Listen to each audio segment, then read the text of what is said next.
మహాగణుడును రక్షకుడైన యేసుక్రీస్తు మహిమాన్వితమైన నామములో ప్రేమధార టీవీ వీక్షకులందరికీ శుభములు తెలియజేస్తున్నాం.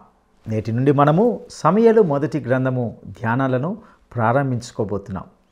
ఈనాటి పాఠంలో సమూయేలు మొదటి గ్రంథం యొక్క ఉపోద్ఘాతాన్ని తెలుసుకుంటాం. మొదటి సమూయేలు గ్రంథము చివరి న్యాయాధిపతి అయిన సమూయేలు పుట్టుకతో ఆరంభమై మొదటి రాజైన సౌలు మరణంతో ముగిస్తుంది. ఈ గ్రంథ రచయిత స్వయంగా సమూయేలే. ఈ గ్రంథంలో హన్నా, ఏలి, సౌలు, యోనతాను, దావీదు వంటి గొప్ప వారిని మనం చూస్తాం. ప్రార్థనకు ఈ గ్రంథంలో విశిష్టమైన ప్రాధాన్యత ఉంటున్నది. ఇశ్రాయేలీలు దేవుని రాజ్యాన్ని కాక మానవ రాజ్యాన్ని కోరుకున్నారు. యాజకత్వం తన ప్రభావాన్ని కోల్పోయింది. ప్రవక్తల ప్రాధాన్యం హెచ్చింది. రాజ్యభావన కొనసాగింది. దేవుడు దావీదుతో చేసుకున్న నిబంధనను ఇందులో చూస్తాం. క్రీస్తు 1000 ఏళ్ల పాలనకు ఈ గ్రంథము రూపునిస్తుంది. రానున్న రారాజు క్రీస్తు కోసం సంఘము వధువుగా ఎదురు చూస్తుందనే భావనను ఇది చూపుతుంది. ఈ గ్రంథమందు 3 ముఖ్యమైన అంశాలు ఉంటున్నాయి. 1 ప్రార్థన, 2 రాజ్య విస్తరణ, 3 ప్రవక్త యొక్క సేవ ఆరంభం. ఇక ఉపోద్ఘాత సందేశాన్ని వినడానికి మనం సిద్ధపడదామా? ప్రియ శ్రోతలు, ఈ రోజున మనం మొదటి సమూయేలు గ్రంథం ఉపోద్ఘాతం వినబోతున్నాము. శ్రద్ధగా వినండి. సమూయేలు పేరు మీద 2 గ్రంథాలు ఉన్నాయి. మొదటి సమూయేలు, 2 సమూయేలు. యూదులు ఈ 2 గ్రంథాలను ఒకే గ్రంథంగా పరిగణిస్తారు. రాజుల గ్రంథంలో ఇవి 2 మొదటి భాగంలో మరికొందరు పరిగణిస్తారు. ఈ 2 చారిత్రక గ్రంథాలు. సమూయేలు పేరు మీద ఈ గ్రంథాలు ఎందుకున్నాయి అనుకుంటున్నారా? ఇతడు ఈ గ్రంథాలకు రచయిత. సౌలును దావీదును అభిషేకించిన వాడు సమూయేలే. మొదటి సమూయేలు గ్రంథం 25వ అధ్యాయం వరకే సమూయేలు రాశాడు. ఈ అధ్యాయంలో సమూయేలు మరణము గ్రంథస్థం చేయబడి ఉంది. 1 సమూయేలు 10వ అధ్యాయం 25వ వచనం నుండి మొదటి దినవృత్తాంతములు 29వ అధ్యాయం 29వ వచనం చూస్తే ఈ సంగతి బోధపడుతుంది. సమూయేలు గ్రంథాలు 2. వీటిలో ఈ చరిత్ర ఎంతో ఆసక్తిదాయకమైనది. అనేకమైన విశేషాలు బయలుపడ్డాయి. ఇశ్రాయేలు రాజ్యం లేచింది. హన్నా, ఆమె కుమారుడైన సమూయేలు, దావీదు గొలియాతును సంహరించటం, దావీదు యోనాతానుల గాఢ స్నేహం, సౌలు ఎందోరు మంత్రగత్తెను దర్శించిన వైనం వర్ణించబడింది. 2 సమూయేలు 7వ అధ్యాయం దేవుని వాక్యమందలి గొప్ప కథ, ఆసక్తిదాయకమైన చరిత్ర. దావీదుతో దేవుడు చేసుకున్న నిబంధన, బత్షెబాతో దావీదు చేసిన వ్యభిచార పాపం, దాని పర్యవసానం ఈ గ్రంథంలో రాసిపెట్టాడు పరిశుద్ధాత్మ. దావీదు కుమారుడైన అబ్షాలోము తిరుగుబాటు వృత్తాంతం కూడా ఈ గ్రంథంలో ఉంది. న్యాయాధిపతుల గ్రంథంలో దేవుడు సామాన్యులను వాడుకున్నాడు. ప్రతి ఒక్కరిలో ఏదో ఒక మానవ సహజమైన లోపమున్నది. మనము అల్పులమైన ప్రజలమే. అందుకే ఈ గ్రంథంలో మనకు ఆదరణ, పరీక్ష, నిరీక్షణ కలుగుతాయి. 1, 2 సమూయేలు గ్రంథాల్లో కొందరు ముఖ్య వ్యక్తులను కలుసుకుంటాము. హన్నా, ఏలి, సౌలు, యోనాతాను, దావీదు మొదలైన వారి జీవితాలను, వారి వ్యక్తిగత విశేషాలను తేటగా చూడగలం. ఈ గొప్ప వ్యక్తులతో పరిచయం మనకెంతో ఆదరణ. ప్రతి వ్యక్తి విజయమునకు రహస్యమేదో, అపజయానికి కారణమేదో ప్రభువు తేటగా మనకు చూపెడతాడు. సమూయేలు 1, 2 గ్రంథాలలో కొన్ని అంశాలు మన ఆధ్యాత్మిక జీవితానికి ఎంతో ప్రయోజనకరమైనవి. ముఖ్యంగా 3 అంశాలు గమనించండి. 3 ప్రార్థన ఒకటి. 1 సమూయేలు గ్రంథం ప్రార్థనతో ఆరంభమవుతుంది. 2 సమూయేలు గ్రంథం ప్రార్థనతో ముగుస్తుంది. ఈ మధ్య ఉన్న గ్రంథ భాగమంతా ఎన్నెన్నో ప్రార్థనలున్నాయి. 2వ అంశం రాజ్య విస్తరణ. ఇశ్రాయేలు దేవుని రాజ్యం అయి ఉండాల్సింది పోయి మానవ రాజ్యంగా రూపుదాల్చింది. 2 సమూయేలు 7వ అధ్యాయంలో దేవుడు దావీదుతో చేసుకున్న నిబంధన ఉంది. ఇక మూడో అంశం, ప్రవక్త యొక్క సేవ ఎలా ఆరంభమైంది. ఈ 2 గ్రంథాలలో వివరాలతో పేర్కొనబడింది. ఇశ్రాయేలుకు దేవుడే రాజై ఉండగా యాజకత్వ పరిచర్య ఎంతో ప్రాముఖ్యంలో ఉంది. యాజకులు బలహీనులయ్యారు, రాజు అభిషిక్తుడయ్యాడు. దేవుడు యాజకులను ప్రక్కన పెట్టేశాడు, ప్రవక్తలను లేపాడు. ప్రవక్తలే దేవుని వార్తావహులు. ఇశ్రాయేలు జాతి రానురాను బలహీనమైపోయింది, అభివృద్ధి కుంటుబడిపోయింది. 1-2 సమూయేలు గ్రంథాలు రాజ్యం ఎలా ఉచ్ఛదశకు ఎదిగిందో చూపుతుంది. రాజ్యం ప్రారంభ దశ నుండి పాత నిబంధన, కొత్త నిబంధనలకు రాజ్య భావన పొడిగించబడింది. మత్తయి 3వ అధ్యాయం 2వ వచనంలో బాప్తిస్మకుడైన యోహాను సందేశమిదే, మారుమనస్సు పొందండి. ఇదే కొత్త నిబంధనలోని మొదటి రాజ్య సందేశం. అతడు పేర్కొన్న రాజ్యం సమూయేలు 2 గ్రంథాలలోని రాజ్యమే. పాత నిబంధనలోనే ఈ రాజ్య భావన అంకురం ఉంది. ఈ రాజ్యానికి చారిత్రక ఆధారం ఉంది. ఇది భూమి మీది రాజ్యం. దీనికి భౌగోళికమైన ఎల్లలున్నాయి. ఈ రాజ్యానికి ఒక రాజు ఉన్నాడు. ఈ రాజ్య పౌరులు మానవులు. ఇది ఊహారాజ్యం కాదు, వాస్తవ రాజ్యం. దేవుని రాజ్యం అంటే దానికి దేవుడే రాజు.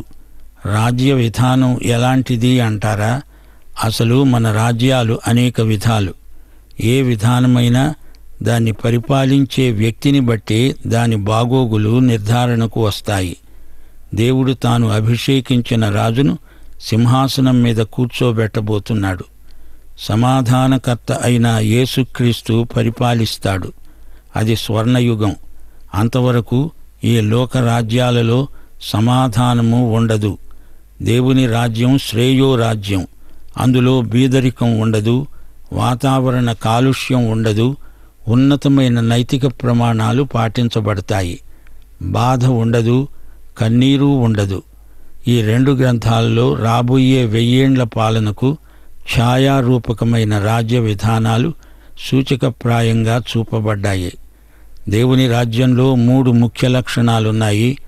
రాజుకు సర్వాధికారము ఉంది. రాజు నీతిపరుడు, నీతిని అనుసరించి పరిపాలిస్తాడు. రాజు దేవునిపై పూర్తిగా ఆధారపడతాడు. దేవునికి విధేయుడై ఉంటాడు. ప్రభు అయిన యేసుక్రీస్తు రాబోయే రాజు, రాజులకు రాజు, సార్వభౌముడు. ఈ రోజున ఆయన రాకడ కోసమై, ఆయన రాజ్యము కోసమై దేవుని సంఘం కృషి చేస్తున్నది. దేవుని రాజ్యమే మన ధ్యేయం. ఈ గ్రంథంలో దేవుని ప్రవక్త అయిన సమూయేలు వృత్తాంతం ఉంది. అతని జన్మ, అతని పుట్టుక వెనుక తల్లి హన్నా ప్రార్థన ప్రవచనాత్మకమైనది. సమూయేలు దేవుని పిలుపును విన్నప్పుడు అతడు చిన్నవాడు.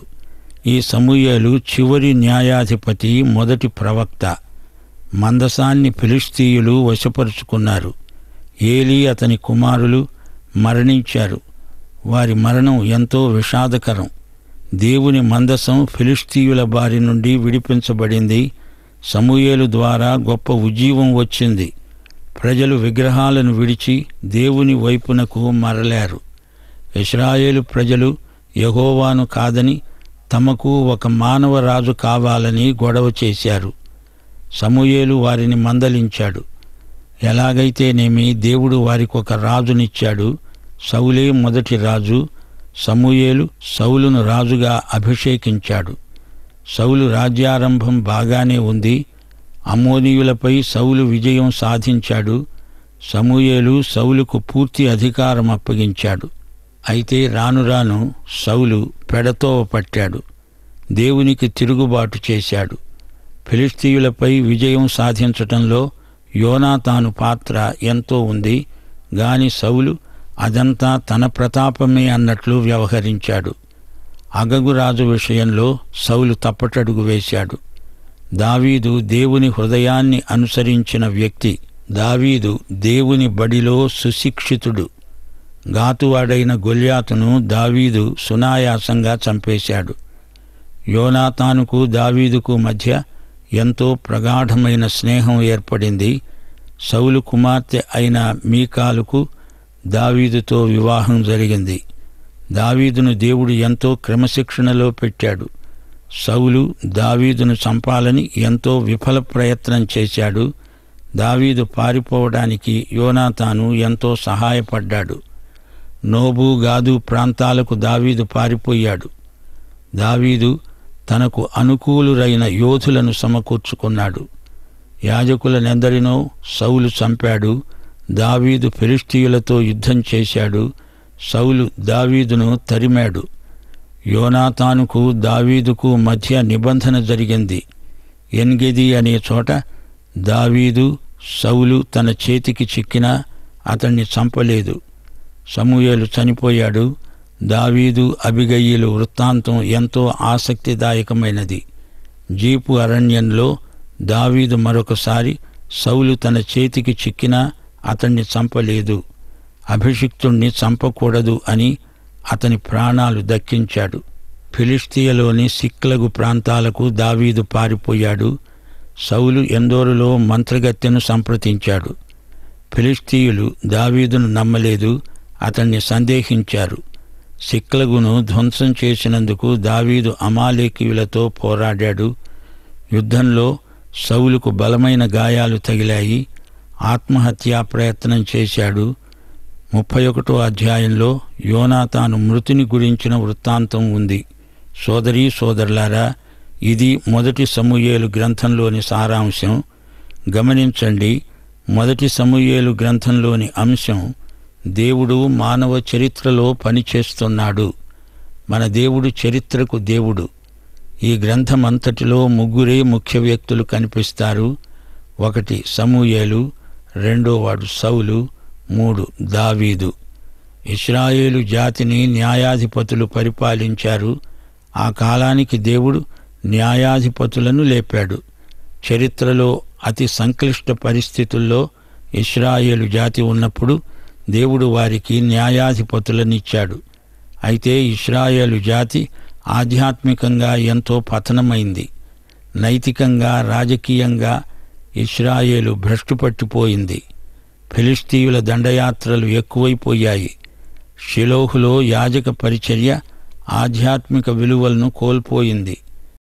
నూతన జీవితం కోరుము ప్రతిదినం, నూతన జీవితం కోరుము ప్రతిదినం. మారిన మన జీవితమే యేసుకు సమ్మతము, మారిన మన జీవితమే యేసుకు సమ్మతము, యేసుకు సమ్మతము. నూతన జీవితం కోరుము ప్రతిదినం, నూతన జీవితం కోరుము ప్రతిదినం.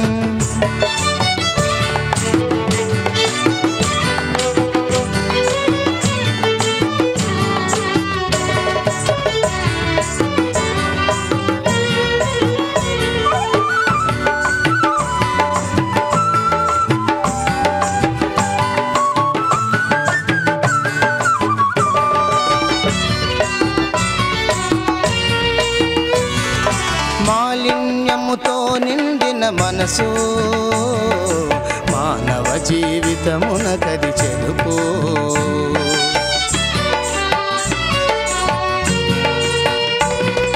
మాలిన్యముతో నిండిన మనసు మానవ జీవితమునకది చెరుపు. మాన్యుడు యేసుని నింపిన మనసు, మాన్యుడు యేసుని నింపిన మనసు మంచిని పెంచి ముందుకు నడుపు, మంచిని పెంచి ముందుకు నడుపు. ఈ నేపథ్యంలో దేవుడు సమూయేలును లేపాడు. హన్నాకు కలిగిన అద్భుత కుమారుడు ఇతడు. హన్నాకు ఒక తల్లిగా సమూయేలు జన్మ ఎంత ఆనందం కలిగించిందో జాతి అంతటికీ అలాంటి ఆనందమే కలగబోతోంది. సమూయేలు కుమారులకు తండ్రి పోలికల్లో ఒక్కటి కూడా రాలేదు. సమూయేలు కొడుకులను ప్రజలు అంగీకరించలేదు. సమూయేలు వయోవృద్ధుడైపోయాడు. మాకు రాజు కావాలని ప్రజలు నానా గొడవ చేస్తున్నారు. ఒత్తిడిని బట్టి అలాగే వారికి సౌలు అనే రాజు ఇవ్వబడ్డాడు. సౌలు చూడటానికి మంచి వ్యక్తిత్వం గలవాడే. ఇశ్రాయేలుకు మొదటి రాజు సౌలు. గాని ఇతనికి అహంభావం ఎక్కువ. అనవసరంగా యాజకుల పరిచర్యలో జోక్యం కలిగించుకున్నాడు. దేవుడు సౌలును విసర్జించాడు. ఆ తరువాత సౌలు దయనీయ స్థితికి దిగజారిపోయాడు. అసూయ భయాందోళనలతో నిండిపోయాడు. పిచ్చివాడైపోయాడు. దావీదును హత్యగావించడానికి పూనుకున్నాడు. సౌలు కుమారుడే దావీదుకు ప్రాణ స్నేహితుడు కావటం విశేషం. సౌలు, యోనాతాను ఇద్దరూ యుద్ధంలో చనిపోయారు. ఆ తరువాత దావీదు ఇశ్రాయేలుకు రెండో రాజయ్యాడు. శ్రోతలు గ్రహించండి, చరిత్రలోని ప్రతి సంఘటన దేవుని చిత్తము నెరవేర్పునకు ఎలా ఉపయోగపడుతుందో గుర్తించారా? యాజకుడైన ఏలీ, అతని కుమారులు అవినీతిపరులైనప్పుడు సమూయేలు దేవుని బడిలో ఎన్నో దివ్య సత్యాలు నేర్చుకున్నాడు. ఇశ్రాయేలు దేవుణ్ణి కాదని రాజు కావాలని కోరారు. కాబట్టి దేవుడు తన హృదయానుసారి అయిన దావీదు సింహాసనాన్ని స్థిరపరచడానికి వీలైంది. ఆ విధంగా మెస్సియా రాకడకు రంగం సిద్ధం చేయబడింది. సౌలు సంగతేమిటి? ఆరంభంలో ఎంత బాగా ఉన్నాడో రాను రాను అంత చెడిపోయాడు. చివరికి ఆత్మహత్యతో అతని జీవితం అంతమైపోయింది. హన్నా ప్రార్థనకు ఫలితంగా దేవుడు ఆమె గర్భం తెరిచాడు. సమూయేలుగాక మరి 3 కుమారులు, 2 కుమార్తెలు ఆమెకు కలిగారు. 1 సమూయేలు 16వ అధ్యాయం 7వ వచనం. మనుష్యులు పై రూపమును లక్ష్యపెడతారు కాని యెహోవా హృదయాలను లక్ష్యపెడతాడు. 15వ అధ్యాయం 22, 23 వచనాలు. బలులు అర్పించడం కంటే ఆజ్ఞను అనుసరించడం శ్రేష్టం. తిరుగుబాటు చేయడము సోది చెప్పటమనే పాపముతో సమానం. దేవుడు దీర్ఘశాంతము గలవాడు, క్షమించే దేవుడు. పాపాలను ఒప్పుకోకుండా బరితెగిన వారికి శిక్ష తప్పదు. ప్రియశ్రోతలు, అన్ని గ్రంథాలలో లాగే ఈ గ్రంథంలో కూడా మనకు క్రీస్తు ప్రత్యక్షం ఉంది. బాలుడైన సమూయేలుకు యేసుకు పోలికలు ప్రవచనాత్మకమైనవి కొన్ని ఉన్నాయి. 2 వాగ్దానం వల్ల జన్మించిన వారే. పుట్టకముందే దేవునికి ప్రతిష్ఠించబడిన వారు. యూద జాతీయ జీవనంలో ఒక యుగము నుండి మరో యుగానికి మధ్య యుగ సంధిలో జన్మించిన వారే 2.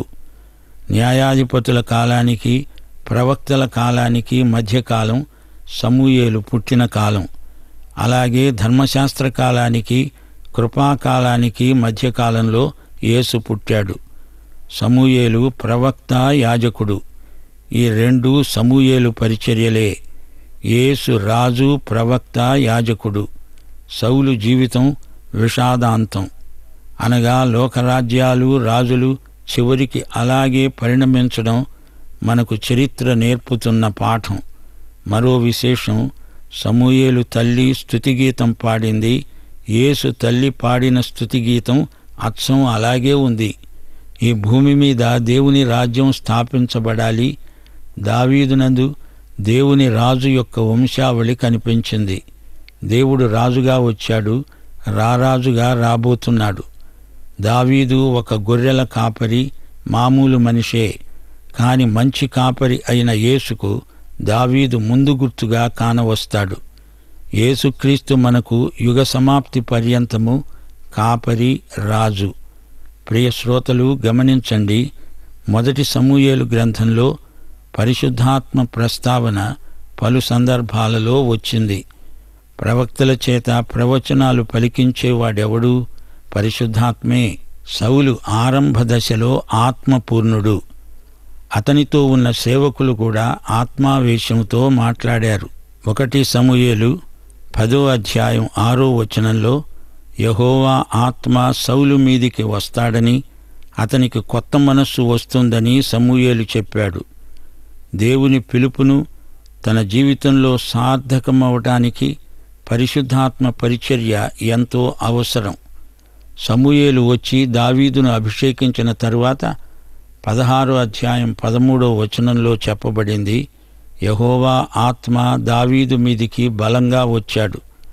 10వ అధ్యాయం 19వ అధ్యాయం 20వ వచనంలో పరిశుద్ధాత్మ ఏ విధంగా ఆరాధనకు వారిని ప్రేరేపించాడో చెప్పబడింది. సౌలు కూడా ఆత్మశక్తి చేత ప్రవక్త అయ్యాడంటే అందరూ ఆశ్చర్యపోయారు. దేవుని ఆత్మ దూతల మీదికి వచ్చినందున వారు ప్రకటించనారంభించారు. అపొస్తలుల కార్యములు 2వ అధ్యాయమంతా పరిశుద్ధాత్మ శక్తి ఎలా కనపడిందో, దేవుని ఆత్మస్వరం ఎలా వినబడిందో చెప్పబడింది. పరిశుద్ధాత్మ కార్యములు పాత నిబంధనలో అన్ని గ్రంథాలలో తేటగా కనపడుతున్నాయి. ఎఫోదు, ఊరీము, తుమ్మీము సత్యస్వరూపి అయిన ఆత్మ కార్యాలకు సంకేతాలే. పరిశుద్ధాత్మ మనల్ని సర్వసత్యములోకి నడిపిస్తాడు. నాటి నుండి నేటి వరకు నడిపిస్తూనే ఉన్నాడు. యోహాను సువార్త 16వ అధ్యాయం 13-14 వచనాలు. సత్యస్వరూపి అయిన ఆత్మ వచ్చినప్పుడు మిమ్ములను సర్వసత్యములోనికి నడిపిస్తాడు. ఆయన తనంతట తానే ఏమీ బోధించక వేటిని వింటాడో వాటినే బోధించి సంభవించబోయే సంగతులను మీకు తెలియచేస్తాడు. ఆయన నా వాటిలోనివి తీసుకుని మీకు తెలియచేస్తాడు గనుక నన్ను మహిమపరుస్తాడు. శ్రోతలు, 1 సమూయేలు గ్రంథం 3 భాగాలుగా చేసి అధ్యయనం చేస్తాము. సమూయేలు నేతృత్వంలో గొప్ప ఉజ్జీవం వచ్చింది. ఆ తరువాత సౌలు పరిపాలన. ఇక 3వ భాగంలో సౌలు పతనం, దావీదు అభివృద్ధి.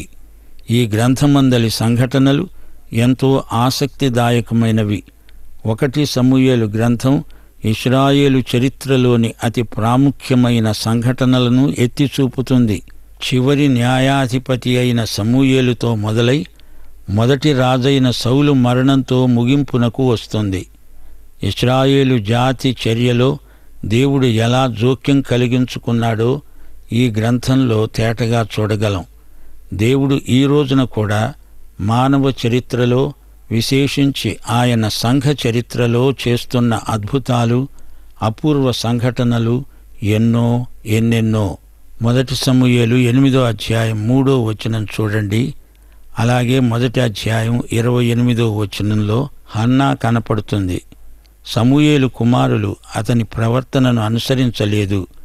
ధనాపేక్షకులై లంచాలు పుచ్చుకొని న్యాయమును తిప్పివేశారు.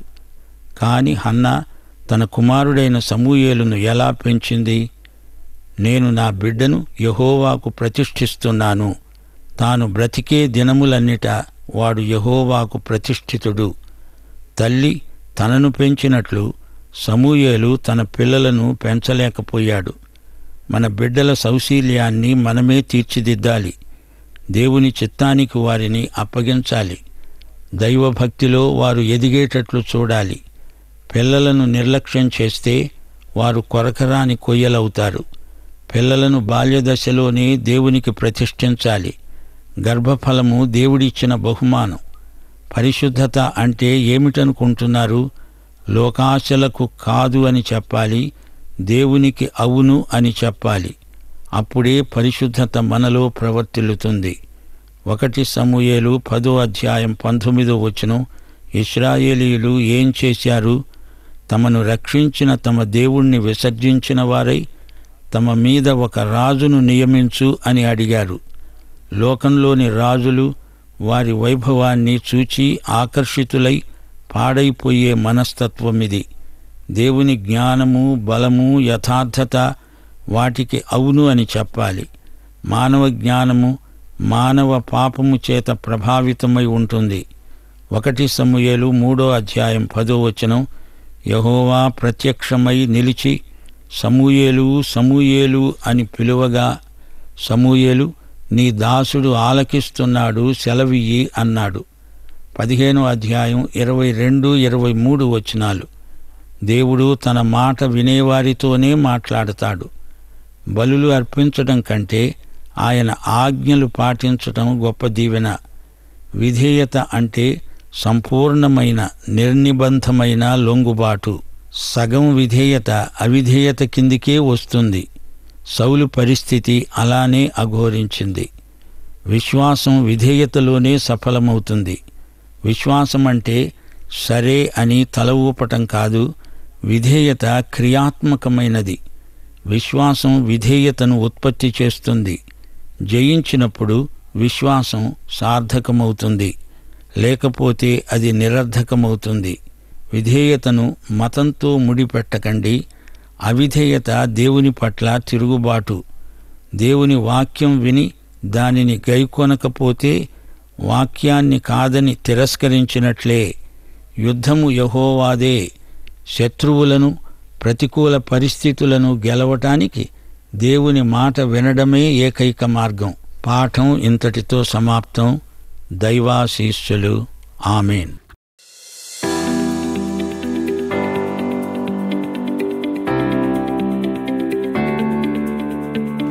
ఇశ్రాయేలీయులకు చివరి న్యాయాధిపతి ఎవరు? ఇశ్రాయేలీయులకు చివరి న్యాయాధిపతి ఎవరు? 1 గిద్యోను, 2 సమూయేలు, 3 సంసోను. ఈ ప్రశ్నకు సరైన జవాబును ఈ వాట్సాప్ నంబర్కు పంపండి. మా వాట్సాప్ నంబర్ 9339952570. ప్రియులారా, ఇంతవరకు సమూయేలు మొదటి గ్రంథం యొక్క ఉపోద్ఘాతాన్ని తెలుసుకున్నాం. ఈ గ్రంథ రచయిత సమూయేలని, ఈ గ్రంథములో సమూయేలు, సౌలు, దావీదు అనే గొప్ప వారిని గూర్చి వింటామని తెలుసుకున్నాం. ఇశ్రాయేలీలు దేవుని రాజ్యాన్ని కాక మానవ రాజ్యాన్ని కోరుకున్నారు. యాజకత్వం తన ప్రభావాన్ని కోల్పోయింది. ప్రవక్తల ప్రాధాన్యం హెచ్చింది. రాజ్యభావన కొనసాగింది. మొదటి సమూయేలు గ్రంథము యొక్క సారాంశము, దేవుడు మానవ చరిత్రలో పనిచేస్తున్నాడు. తనను వద్దనుకున్న వారిని కూడా ఆయన ప్రేమించి వారిని చేర్చుకొని వారితో సహవాసం చేయడానికి ఆయన ఎంత ఆరాటపడుతున్నాడో ఈ గ్రంథంలో మనం చూస్తాం. పరిశుద్ధాత్మ నడిపింపు ఈ గ్రంథం అంతటా పలు చోట్ల మనకు కనిపిస్తుంది. ప్రధానంగా ఈ మొదటి గ్రంథము సమూయేలు నాయకత్వంలో గొప్ప ఉజ్జీవాన్ని, మొదటి రాజైన సౌలు ఏలుబడిని, అతని పతనాన్ని ప్రధానంగా చర్చిస్తుంది. ప్రతి వ్యక్తి విజయానికి రహస్యమేదో, అపజయానికి కారణమేదో ప్రభువు మనకు తేటగా చూపెడుతున్నాడు. పాత నిబంధనలోనే రాజ్య భావన అంకురం ఉన్నది. ఇది భూమి మీది రాజ్యం. ఈ రాజ్య పౌరులు మానవులు. ఇది వాస్తవ రాజ్యం. అయితే దేవుని రాజ్యానికి దేవుడే రాజు. రాజును అనగా రాజ్యాన్ని పరిపాలించే రాజును బట్టే దాని బాగోగులు ఉంటాయి. దేవుని రాజ్యంలో ఉన్నతమైన నైతిక ప్రమాణాలు పాటించబడతాయి. దేవుని రాజ్యంలో 3 ముఖ్యమైన లక్షణాలు ఉన్నాయి. 1, రాజునకు సర్వాధికారం ఉన్నది. రాజు నీతిపరుడు. రాజు దేవునిపై పూర్తిగా ఆధారపడతాడు. దేవునికి విధేయుడై ఉంటాడు. ప్రభువైన యేసు క్రీస్తు రాబోయే రాజు, రాజులకు రాజు, సార్వభౌముడు. ఆయన రాకడ కోసమై దేవుని సంఘము కృషి చేస్తున్నది. దేవుని రాజ్యమే మన ధ్యేయం. ప్రియ సహోదరుడా, సహోదరి, ఆయన రాజ్యంలో ఉండడానికి దేవుడే నీ జీవితానికి రాజుగా ఉండాలని నీవు సిద్ధపడుతున్నావా? అట్టి కృప దేవుడు మీకు దయచేయనుగాక. దైవాశీస్సులు. ఈ కార్యక్రమం మీకు నచ్చిందా? అయితే వెంటనే మిస్డ్ కాల్ ఇవ్వండి. బహుమతి పొందే విజేత మీరే కావచ్చు.